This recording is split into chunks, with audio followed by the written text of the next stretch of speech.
Today we are looking at the somewhat controversial LEGO Star Wars Creative Play Droid Builder, which for the longest time I was just calling the Droid Factory. With 4 cute droids, lots of accessories, and that 25th anniversary young Leia minifigure, which will complete your collection. Is this set really worth $100? Let's take a closer look. I'd also like to say thank you to the LEGO Ambassador Network for sending this set for review, because I'm not sure if I would have bought it otherwise. This set includes 4 buildable astromechs from R2-D2 to Cutie, Chopper, who is probably the most desirable out of the entire batch, and R5-J2. The creative aspect are all of these different accessories, which are sort of gimmicky, from hats to bows and to even a little rubber ducky that can go around R2-D2 or any of the droids, as these are pretty much all interchangeable. One of the coolest facts is that there is a separate instruction manual for each of the 4 builds, so if you wanted to get together with some of your friends or Star Wars enthusiasts for a little build party, I could see each person going in $20, $25 each, and then taking home an astromech at the end of the night. That to me seems like the most optimal way to have fun with this set, because once you're done building it, if you're like me, you put all these little funky hats to the side and you kind of just want the droids, maybe particularly just this one. I do love how they included QT, because I don't think I've ever seen this as an astromech in LEGO form. And this is actually supposed to be an Imperial droid, but the head doesn't look very triangular, so let's take a closer look at these builds. Now, as I mentioned, each build has its own instruction book and 3 bags in order to build the actual droid and the couple of accessories that it comes with.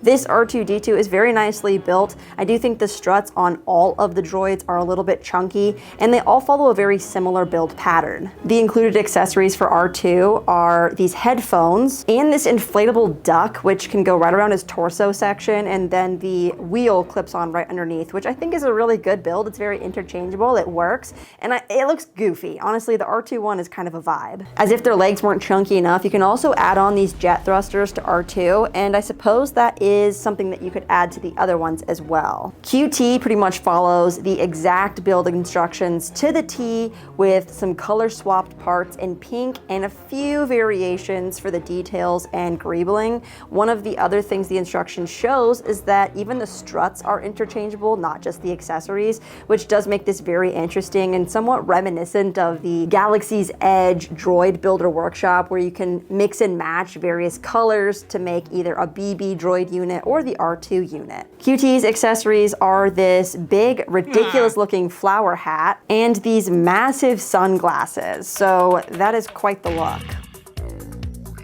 Then we have Chopper, who, like I said before, is the most different of the batch. His legs are not going to be as compatible since they're a lot shorter. Actually, they're only about 2 studs shorter, so you could put longer ones on, but then his wheel wouldn't reach the ground. So I don't know why you'd want to do that, but just knowing that there is a connection point for it, you could probably make these pretty cursed looking if you wanted to.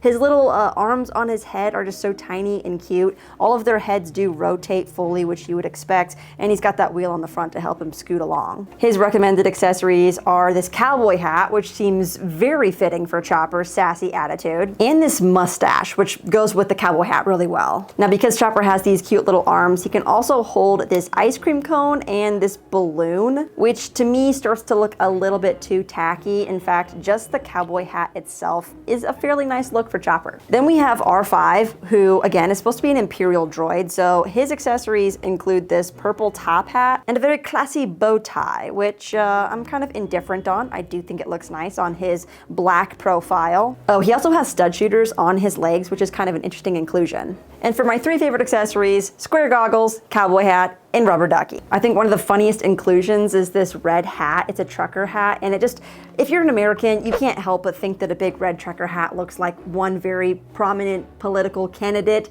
whose merchandise is still circulating. So I think that's pretty funny looking. And one thing I forgot to mention is that on all of the droids except for Chopper, there is this printed vent piece on the 2x2 tile, which is really nice to see. There are absolutely 0 stickers on the set, which is a big plus. I think that people would have been more than happy to purchase these individually for maybe $15, and if you purchase them all together, that being only $60. So my question is, do all the extra accessories and that exclusive minifigure justify a $40 increase? Well, unfortunately, even if you did just want to buy that young Leia minifigure separately, she is going for over $40 on the aftermarket right now anyway, so it almost makes sense to actually buy the set, as much as I hate saying it. The young Leia minifigure, as seen in the show Obi-Wan Kenobi, has the short brown legs and a nicely printed green torso. She also includes the LOLA, aka a Lola droid, which could have just been a singular round tile that was printed. Instead, they went for a 2x2, and seeing that huge print on there definitely looks really cool. She has two different face prints, the back one, which is a little bit more skeptical, the front one more happy. And I'm just happy that she does include the droid, unlike our last 25th anniversary minifigure, Cal Kestis, who does not include BD1. And that is the final 25th anniversary minifigure that I'll need to complete my collection. They're all available for retail right now, which is probably the only time you'll ever see these. I hope that all of these figures will retain their value in the future, as there's no 25th anniversary print on their backs as the 20th anniversary minifigures did. So I wouldn't rule out seeing any of these minifigures in a future set, but right now this is the only way to get them. So that about wraps up my review for this Droid Builder customizable fun pack. Let me know which droid was your favorite. If this is a set that you've already picked up or plan to pick up, make sure to like the video and stay tuned for more reviews like this one.